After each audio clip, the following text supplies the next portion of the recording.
Turn your Bibles into the Old Testament in the book of Joshua. We did our responsive reading out of James because it is a direct correlation with an Old Testament passage that has an amazing, amazing message. James chapter 2, and we're going to look at verses 9 through 11. James 2, 9 through 11. And it is my intention to book of Joshua. I think I went back and said James. Joshua chapter 2, verses 9 through 11 in the Old Testament. And my intent is to talk to you about Rahab's testimony. She has a testimony that includes faith and fear. Faith and fear. And I want you to see this. I want you to see the relevance of how a person's life connects even in our worst moments. God is always sovereign. He is always the same. And I need you to see this. If you walk out of here today and you can say, Pastor, I heard you preach. I didn't understand much of what you said, but I believe I understood something better about God than when I walked in here, then I'm going to count that as a victory. I'm going to trust that if you heard something and you learned something about God, then that's a win. That's a win. And that's the context of where we're at. In the book of Joshua, you will notice last week we talked about Ezekiel 16 being an allegorical story talking about the marriage covenant that God had or entered into with the nation of Israel. And he told this allegorical story. Well, today what you have is a text that's about history. It's about a specific period of time in the nation of Israel's history. But in talking about history, it's important to me as a teacher to be able to help set the stage. So in teaching, there are multiple forms of historical literature. You need to know this stuff. There are what we call royal inscriptions. And in those royal inscriptions, in fact, let me just give you three of them today. Royal inscriptions, chronographical text, and historical literary text. Three of them in particularly. So that when you read your Bible, it's really important to understand what you're reading. Too often we just want to read at the surface. But there's so much meat that God has offered to us, and that's my objective, that you always walk away with something that brings great value to you spiritually. So whether it's royal, chronographic, or historical, there are things that are there that the writers are trying to convey specifically and intentionally. If it is a royal inscription, the chronicler will begin to document the military achievements of kings. That's what he's going to do. He'll record those military achievements and then the construction achievements of buildings or edifices or things as monuments to his name. He'll record that. In chronographic text, you will see the historical events documented about the kings. And the kings wanted to make sure their history was told. In historical literature, it's a little bit different. You'll have poetic or narrative writing or documents, but it's also about the experience of the king. Keep this in mind now. It's about the experiences of the king. But the historical, or what we call historiographical purpose of Israel's literature is never just about the king. It's never just about the writer. It's always about God. I need you to catch this today. Man, help me to do this, Lord. If you're looking at historiographical text or literature, the writer, when it comes to the nation of Israel, is trying to tell you something about God. There'll be characters, there'll be events, there'll be details, but what you must walk away with is what the writer is trying to tell you about God. Because with Israel, it's about God's actions. It's about God's control of events. And if there was ever a time in human history, you need to know these things because our world feels like it's upside down sometimes. But God, I heard somebody say in the praise songs today, God is still in control. He's still on the throne. He's reigning even now.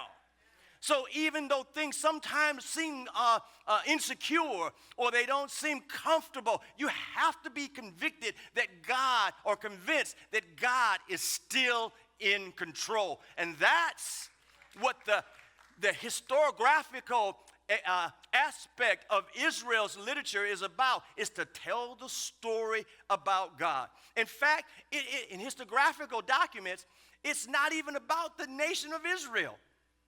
You hear their names all the time, but it's not just about them. It's about the accomplishments of God. And that's what you're going to hear about this morning. Before we go into Joshua chapter 2, let me share with you two New Testament statements about this Gentile, let me put it to you clearly, this Gentile heathen woman called Rahab. And it starts off by telling you the story of what she did. You guys know the story of Rahab. She hid the spies who came in to be able to discern what the city of Jericho was like, what their defenses were like, what their military capability was. And they came into the city, and she kept them there at her place. She let them hide out. And so the story starts off telling you about what she did on behalf of these two Hebrew spies. In the book of Hebrews, chapter 11, and you guys know that's what we call the Hall of Faith, right? The Hall of Fame. It's in Hebrews chapter 11. So everybody's name who's mentioned there is in the Hall of Fame of faith. They did something worth recording and remembering. And so it says in verse 31, Hebrews 11:31, listen carefully now. By faith, Rahab the harlot did not perish along with those who were disobedient, after she had welcomed the spies in peace. So what the Hall of Fame writer says, listen to me, I want to read it again. He said, by faith, this is a Gentile, heathen, Canaanite woman. I need help this morning. Y'all not even going to work with me today. Y'all going to make me preach hard this morning. This is a Gentile, female. He calls her in Hebrews chapter 11, verse 31, he calls her a harlot. I need help. And he says she did not perish with everybody else in the city of Jericho, because how she welcomed the spies and welcomed them in peace. The chronicler is telling you a story, an historical event in Israel's history. In the book of James we just read in chapter 2, verse 25, James puts it this way. In the same way, was not Rahab the harlot also justified by works when she received the messengers and sent them out by another way? James says, was she not justified? And if you guys know anything about theology, and you should, because I'm teaching here every week, if somebody in terms of the kingdom talks about you being justified, the theological concept is you are guilty of something. And God pardoned you and set you free. Not because you was innocent, but because of faith, God declared you right or justified in his presence, even though you were guilty and needed to be sentenced to death. He forgave you. Y'all not going to worry. I see it today. This is going to be preaching uphill this morning. The writer is trying to tell the readers that there's something about Rahab's actions that gave indication that she had faith, and that her faith made a change not only in her mind, but in her heart, that ended up being acted out in her life when an opportunity showed up at her door. And if y'all don't know nothing, if somebody, especially some men, show up at a prostitute's door, something else is in mind.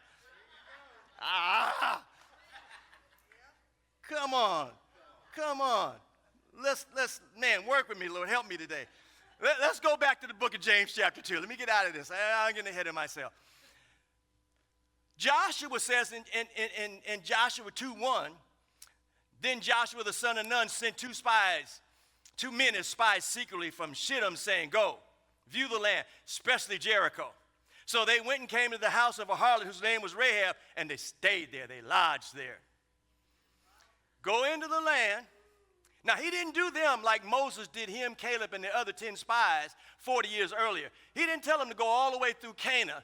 Just go cross over the river there and go into Canaan. I'm going to Canaan, take a look around. But I want you to, in particularly, look at Jericho.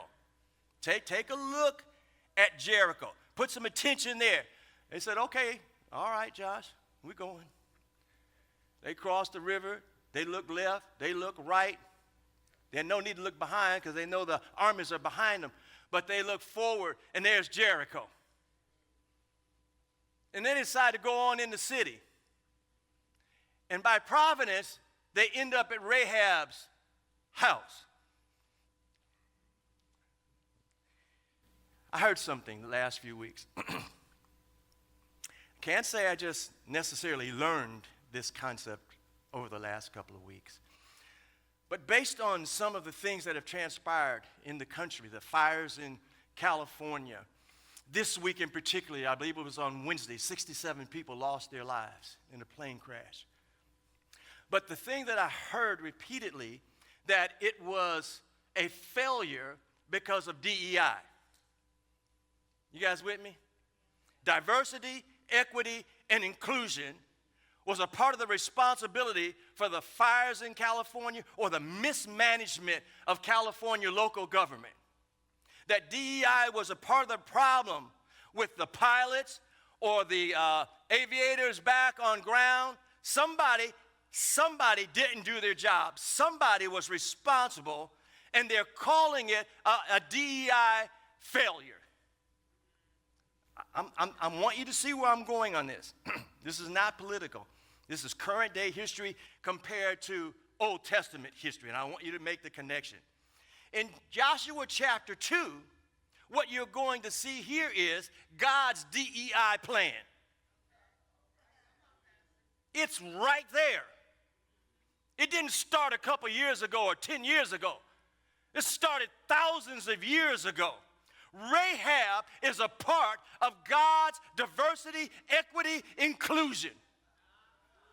Rahab is an unrepresented minority who was cast from the time she was born, who was cast into a role that was discriminated against based on her gender and ethnicity.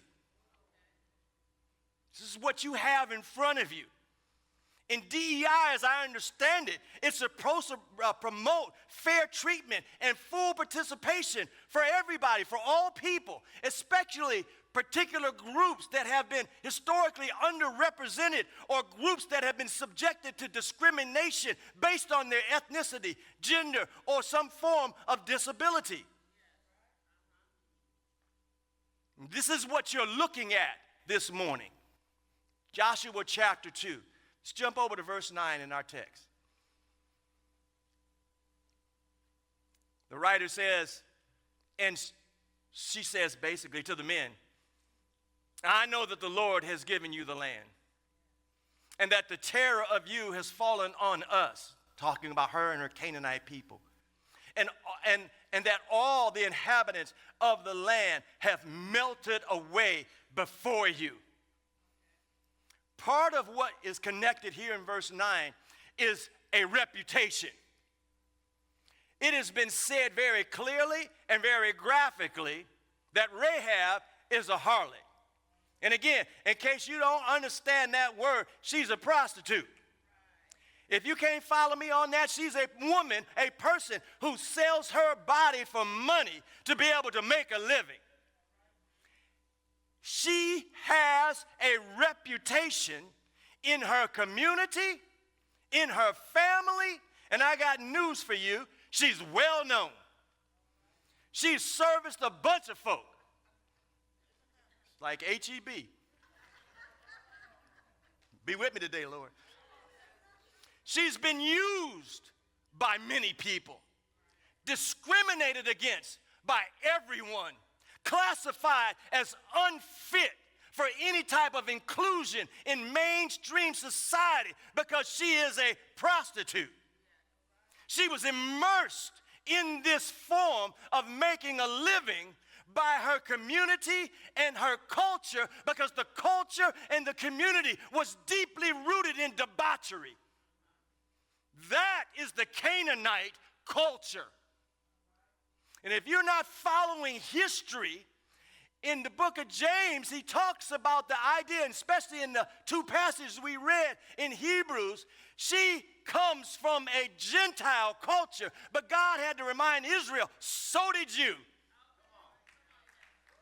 You came out of an idol-worshiping culture and community that was morally, spiritually, physically, ethically bankrupt.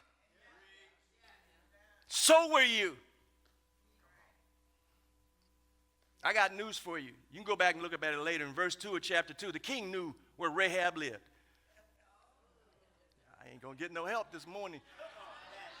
I'm by myself in this, I believe. Help me today, Lord. But here's an interesting thing. She's got a home. She's got a house / place of business. Y'all ain't going to work with me. Her home is at the perimeter of the interior of the city of Jericho. Her home is inside the wall that's on the perimeter of the city limits. That wall is huge. It's thick. It's high. It's thick enough to have multiple rooms to house somebody and a few rooms for business. She got a place to stay. Her home on the perimeter of the wall can access the roof. So she got a sun-top view of everything, both the city and the countryside. Man, I need help. She's got a reputation, and it is not necessarily good. But I got news for you. The Canaanites have a reputation. And don't forget this. Please don't forget this. This is exactly what God reminded Moses of. Moses, your time to meet the fathers and go to sleep with them has come. He's going to die. And these children that are going over Canaan, who are only 20 years of age and less, are the children and the grandchildren of the ones who wandered around in the wilderness for 40 years that God wouldn't let cross the river because they had no faith. And when they cross, they don't cross as heroes or great people that have this awesome character.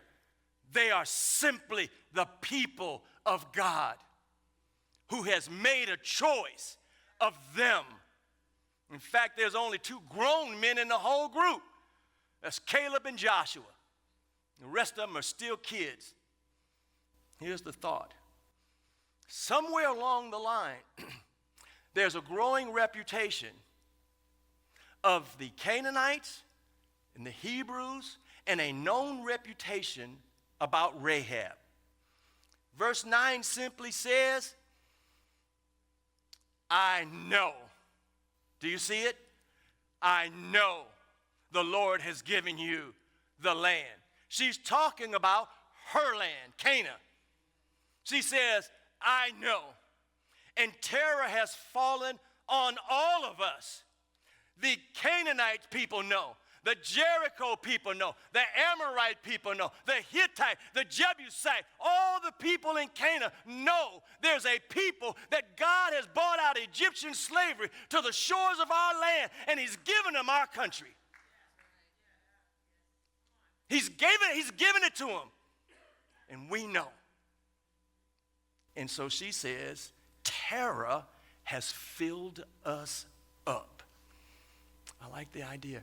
There's a growing reputation, not only of Rahab, but a growing reputation of fear and terror in the lives of the people inside the walls of Jericho and everyone outside those walls all over the land of Canaan, because they've heard about a people whom God has called to himself. So why is the idea of bringing up people's disposition or reputations relevant? Remember, you're looking at a historiographical text that is trying to tell a story, not only about the history of Israel, not only about the history of a woman, a Gentile female, but about God. Trying to communicate something to the reader about God. And there are two things I think that Rahab tries to convey. Look at verse 10. You may have to, I think I have it out there. For we have heard how the Lord dried up the river, dried up the water of the Red Sea before you when you came out of Egypt, and what you did to the two kings of the Amorites who were beyond the Jordan, to Sihon and Og, whom you utterly destroyed. Two things here in verse 10. They heard, because they weren't there, but somebody told the story. Somebody conveyed that Pharaoh followed these Hebrews out of Egypt. Pharaoh followed them with his armies, intent on killing every one of these 2+ million Hebrews and annihilating them. And when they got to the Red Sea, he thought he had them. And he came in for the kill when they started to cross. It didn't matter that God parted the waters. That would have been enough for me. I'm going home. You can't even go fishing in that situation. All the fish have just kind of escaped and got out. There ain't nothing here but dry land. That's the news right there. Let's go home. Pharaoh, it just never amazes me how people can persevere in something that they ought to know better. But Pharaoh pushes into the sea, and everybody follows him. If I had been the last guy, they would have never known. I'm going the other way. But the story has got out how God defeated Pharaoh and drowned him and his entire army in the Red Sea. The story got out. You got to ask the questions, how? There's no cell phones here. There are no cameras. There are no satellites. How does the story go all the way through Canaan? Somehow or another they find out. She says that they heard about what the Hebrews did to the two Amorite kings. These are Gentile Canaanite kings that are on the opposite side of the Jordan. They're on that east side, and they're not on the other side where the Hebrews are going, but they're on the opposite side. But they heard about how they utterly destroyed Sihon and Og. They destroyed these two kings in their path.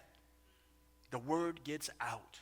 And so the reputation is being built that here's a group of people, they're not very strong, they're not very big. In fact, there's a bunch of children in the group.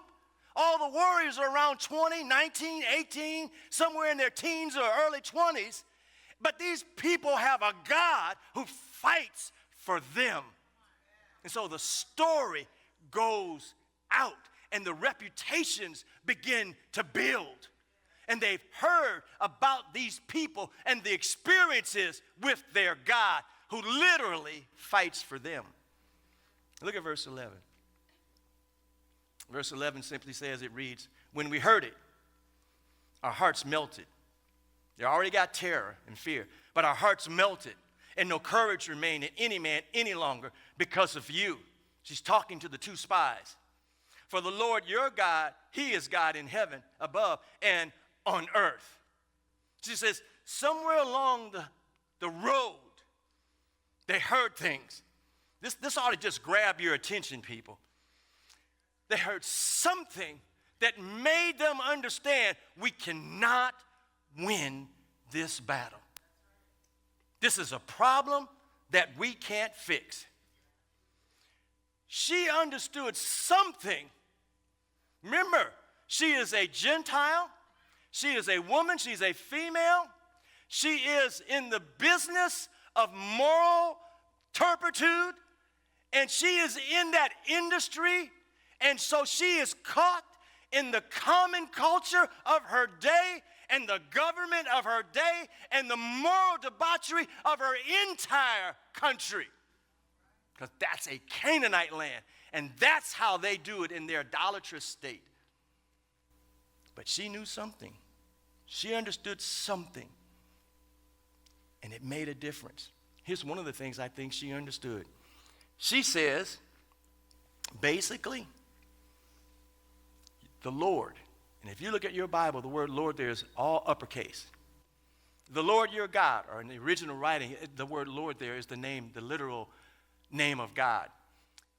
The Lord your God, he is God, in heaven above and on earth beneath. She knew at least two things, if nothing else.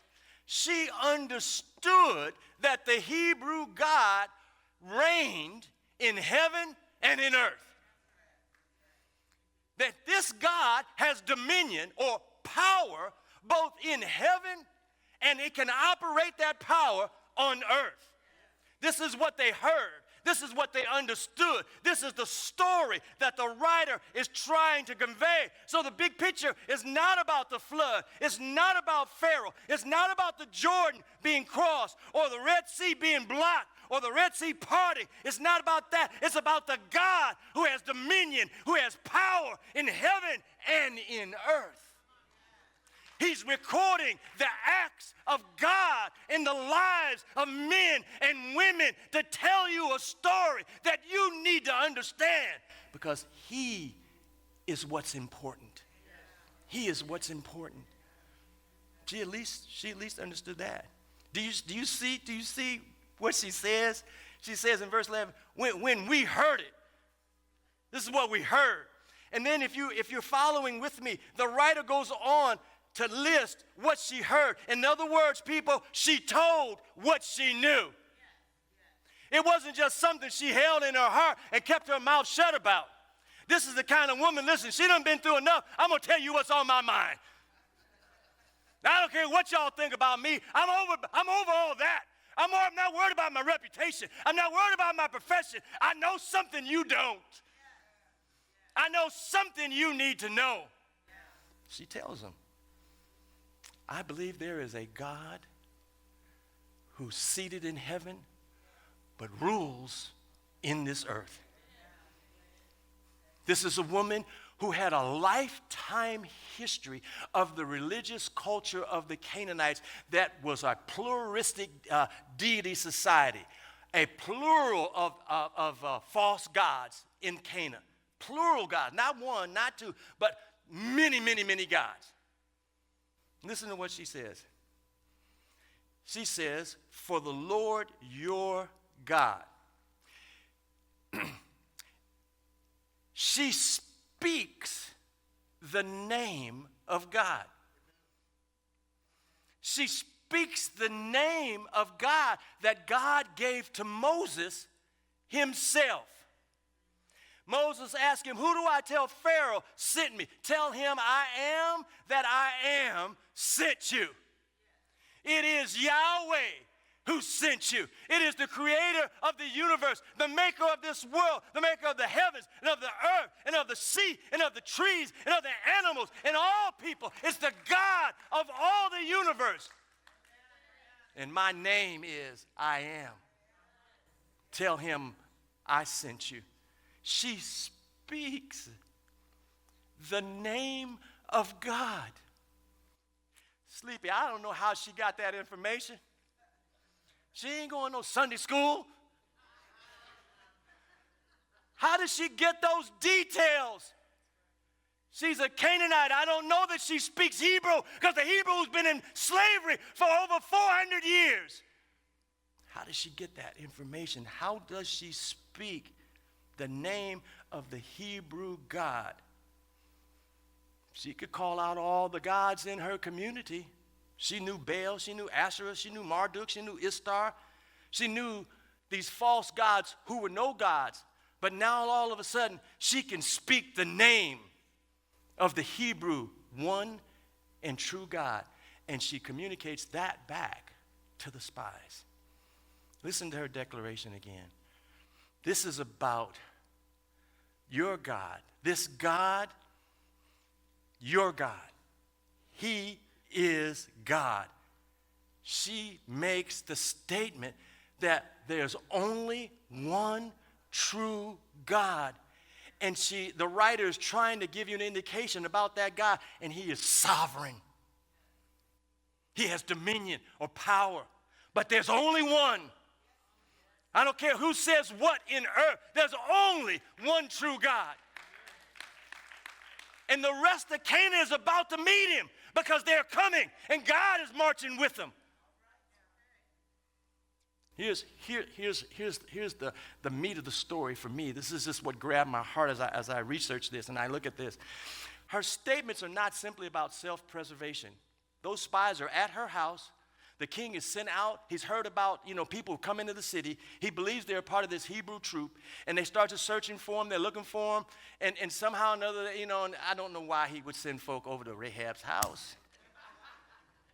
But he sends the soldiers to Rahab's house. She takes those men upstairs. She hides them under stalks of flax, and she hides them there. Tells them, be quiet. Be still. You'll make it. You'll be safe. Just stay right here. I don't think this is about just self-preservation.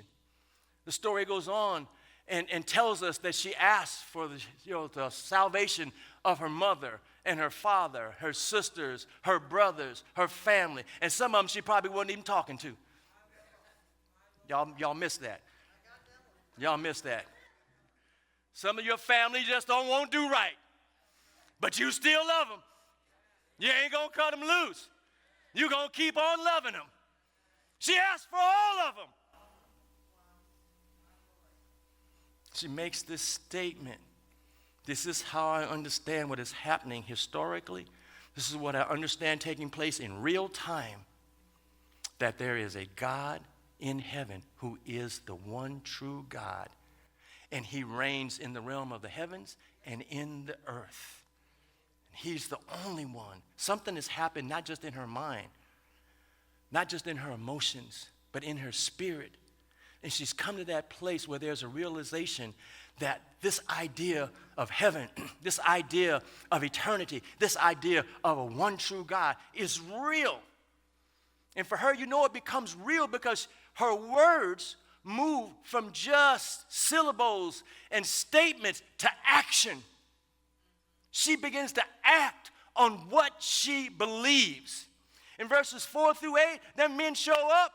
They stay a little while. She hides them out because the king is looking for them. So she moves them from the lower levels to the upper levels. That's her faith in action. Whatever's transpired in her heart has now started to move her feet. And she's begun to act on what she believes and what God has sent those men to do. I can't stop this, but I can sure get in it. Boy, I wish the church would hear that message today. You can't stop what's going on in this country. You can't. It's not my job to try to stop it. But my job as a man of God, my job as a Christian is to live out the core tenets of my faith faithfully. Because God still reigns. And he's going to accomplish his will in all of our lives. So the writer is conveying through the historical story of Rahab what Yahweh's actions are on the behalf of his people. And the actions that he takes on behalf of his people has become known to Rahab and the other Canaanites in that location. And then she's convinced, and by that idea that there's a real true God, she makes a change in her life. And she makes that change by changing her belief system. I ain't no longer going down there with them 10, 15, 20 gods made out of wood, stone, and paper. There's a real God that has real power and real sovereignty.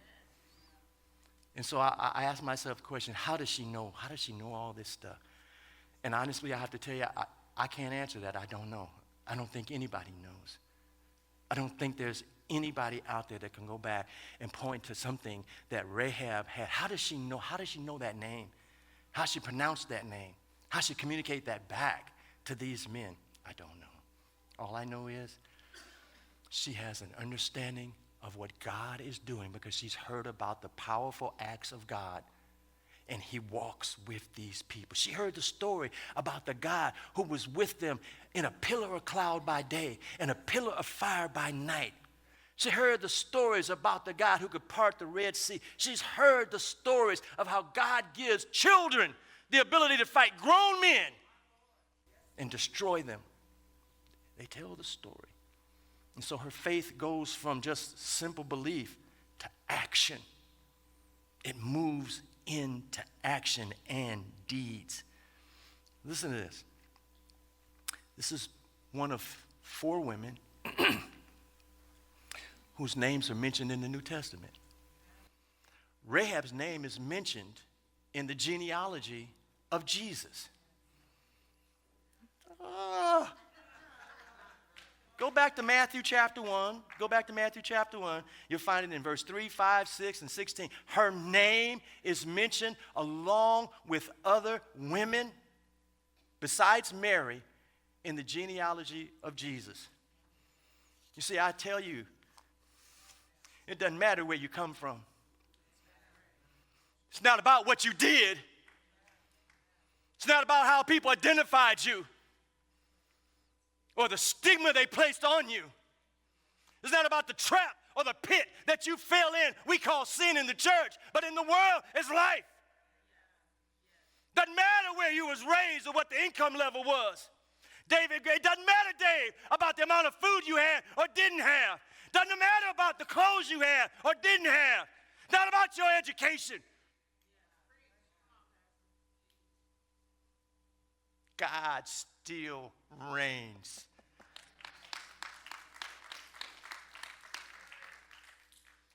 Maybe somewhere down the line, somebody told the story, either by oral tradition or in some capacity, told the story that God called Abraham out of Gentile idolatry and made a covenant with him, and he became the man of faith, the man of God.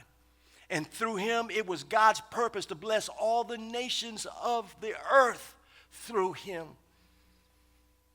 So here is a woman who's marginalized by society, stigmatized by her profession, pushed into that profession, and then encouraged to stay there and told she couldn't be anything else, couldn't do anything else, can't accomplish anything else. It wasn't about her running for mayor.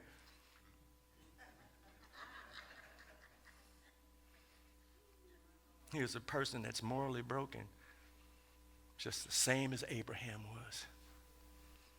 But God steps in.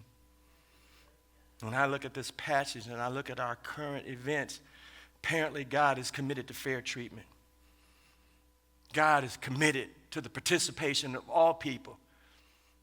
God is not afraid to work with people that have been marginalized or people society don't want to have anything to do with. God reaches past those who've been discriminated against. God looks for those who ethnically, gender-wise, or disability-wise, who will believe in their hearts and trust him for the redemptive work that only he can do. And who you are and what you can accomplish is not about somebody else and what they say. This is about the power of the God of ages who's calling you to himself. What is real faith? What is real discipleship? We've worked hard on that these last few months. Luke 9:23, he's talking to everybody that's around him. He says, listen, you want to come after me? Come after me. Here's how you do it. Walk with me, but deny yourself. Don't put you first. Put God first.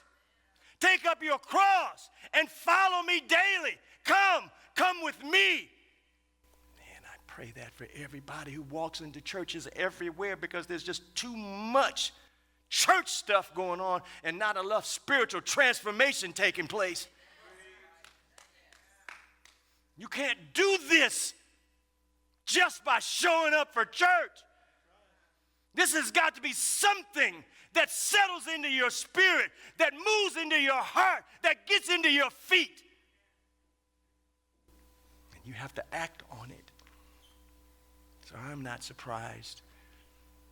I'm not surprised. In fact, I'm past surprised and always aware that the possibility exists that men can do great harm to other men.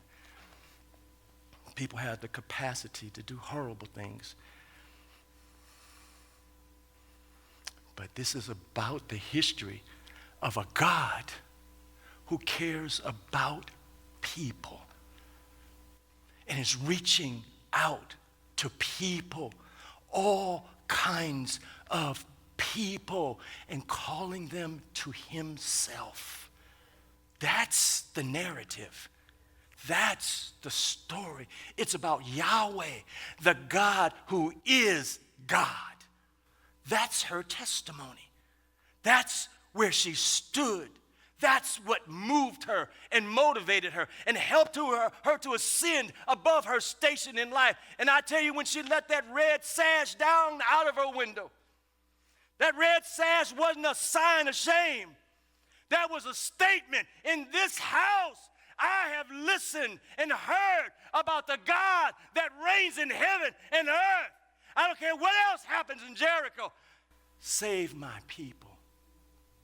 Can you imagine when the walls of Jericho fall and all the walls fall down and just Rahab's house? Just Rahab's house. If there was anybody left to ask the question, why didn't you go down? I entered into an agreement with God through men of faith who honored their word, and the God that they serve honored the commitment that we made together. And my mother is safe. My sister, who I hadn't been talking to, is safe. My brother, who's hard-headed, he's safe. My little cousins and stuff, they're all safe. What will you do? What will you do for your family? What will you do? Will you believe God for what yet doesn't exist? See, that's my prayer for America. I'm not worried about administrations. I'm asking the God who reigns in heaven and in earth, Lord, do what you need to do. I'm not afraid of things being shaken up. Probably need some cobwebs gotten out of the closet. My concern is the church. Who will be the church? And will the church remain dormant and silent and nestled away in luxury? Or will the church stand up and shine as a light and a beacon in the world and live out the tenets of our faith? What will you do? You people who say you believe, what will you do? If you came here this morning carrying a heavy load and felt like I'm not worthy, cast that thought out as a lie. None of us are worthy. God makes us worthy. He does the work that only a God can do to change people, transform their lives. What will you do today? Will you be like Rahab and trust him even in the midst of tragedy? Will you do that?